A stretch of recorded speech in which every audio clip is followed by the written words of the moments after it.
estaba pendiente de hablar justamente de lo que fue el colapso por la falla estructural asociada a la construcción del puente ferroviario en México, que ya salieron los reportes hace ya varias semanas, y estudiando el tema porque justamente tiene que ver con una sección del puente que se colapsó producto de algunas fallas que luego del peritaje y luego de las inspecciones que se hicieron. Hace unos meses de eso. Sí, el colapso fue hace unos meses y luego de eso se contrataron algunas firmas de peritaje para verificar el proceso constructivo, cómo fue, y luego entonces posterior a eso hacer una evaluación de cómo fue o por qué o cuáles fueron las razones del colapso en sí de ese puente ferroviario en México.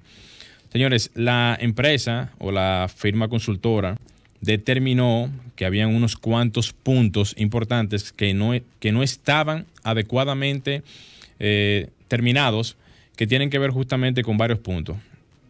El primero fue el proceso de soldadura de los pernos tipo Nelson, que se utilizan justamente para la conexión de la losa con la parte metálica. Otro punto importante fue la porosidad y la falta de fusión de la unión del perno en lo que tiene que ver la viga metálica. También habían faltas de diferentes tipos de consideraciones, como por ejemplo la cantidad de soldadura que se le da a la estructura en función del tipo de estructura.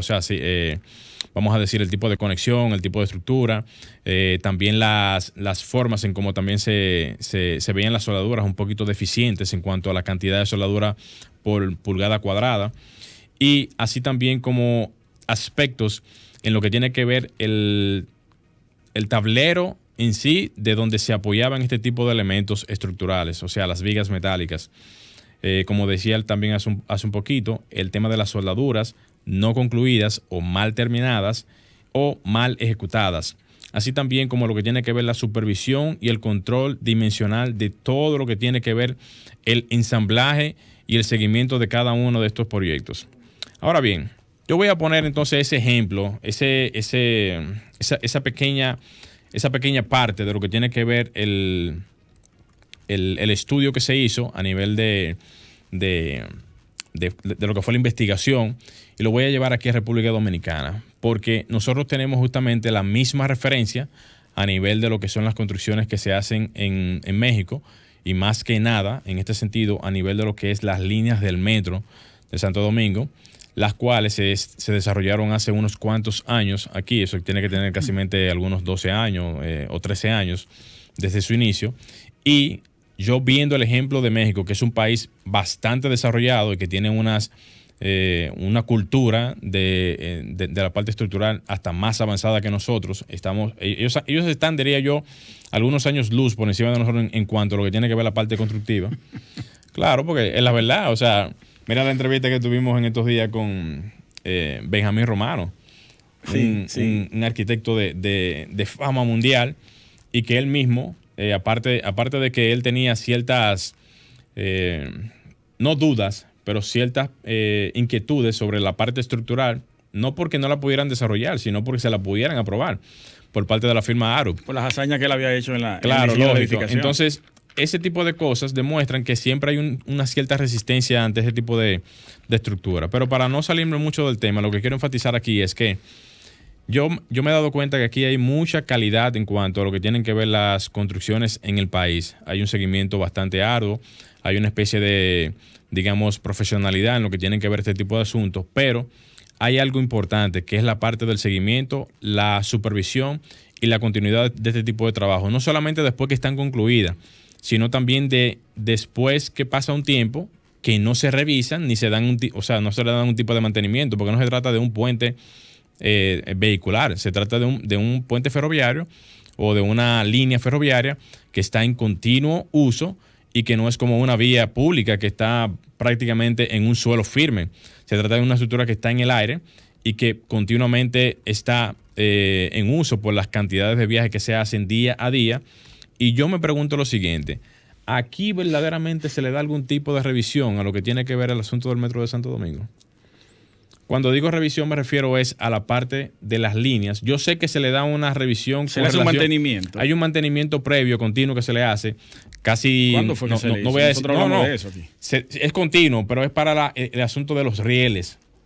Eso sí se le hace a los rieles. Yo estuve investigando y a los rieles sí se le hace. ¿Se habla de la parte del hormigón? Sí, yo digo la parte de la revisión de la estructura en sí. Okay. La estructura que no es tan vieja, porque estamos hablando de 10 años más o menos, pero señores, es una estructura importante que tiene, como yo dije hace poco, una incidencia muy activa.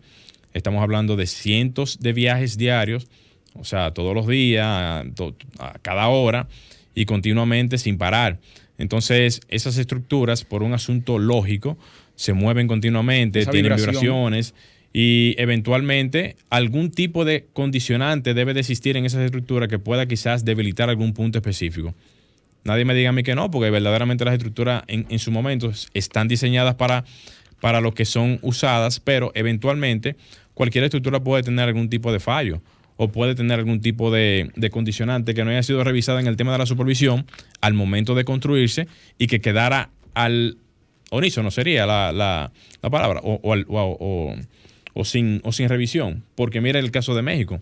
En el caso de México, y con la referencia que estaba diciendo, son personas o son culturas que tienen un poquito más de criterio en la parte de lo que es el seguimiento constructivo, y ellos, aparte de todo eso, dejaron de supervisar algunas zonas que luego en este tipo de revisión aparecieron como deficiencias estructurales, posiblemente quizás por un asunto de no seguimiento a lo que eran los procedimientos constructivos, quizás por la aceleración del proceso, por la rapidez, por no estar quizás pendiente a una serie de situaciones. En fin, cualquiera que sea la condición, la evidencia está ahí postrada.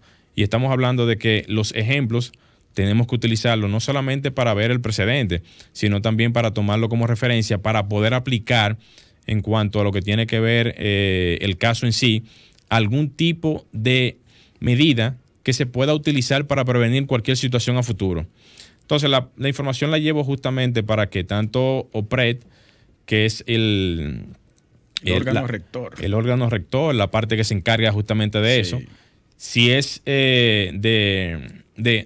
es posible que nos pueda mandar la información que tiene que ver con el tipo de mantenimiento que se hace, el tipo de seguimiento que se hace, cuántas veces se hace ese tipo de seguimiento, para poder pasar la información correctamente, ya que cuando uno busca este tipo de informaciones de qué tipo de cosas se hacen, no están visibles al portal, digamos, de la página oficial de OPRED, porque solamente son informaciones genéricas, y cuando uno llama a veces no le dan la información porque piensa como que es para otra cosa. No sé, entonces como eso es una información pública, yo le solicito por esta vía, quien sea que esté escuchando el programa ahora mismo, que le pase la información al director o a la persona encargada de OPRED para que nos haga llegar la información de cómo se maneja el tema del mantenimiento en OPRED. Si el mantenimiento es periódico y no constante, por lo menos saber qué periodicidad tiene esto y para cuándo le tocaría entonces la revisión nuevamente de esto, porque tenemos que tener claro lo siguiente. Aquí, como en cualquier país del mundo, debe de existir una cultura de mantenimiento de las infraestructuras, y más las que están a nivel de uso tan continuo y diario como son los puentes, puentes importantes, estructuras ferroviarias y todo lo que tiene que ver con algún tipo de uso masivo que tenga que ver con lo que es la población y la seguridad de las personas. Señores, vamos a dejar el tema hasta aquí, así que vamos a hacer un pequeño cambio y enseguida retornamos justamente con el invitado de la tarde. Vamos arriba. Estás escuchando Arquitectura Radial. Ya volvemos.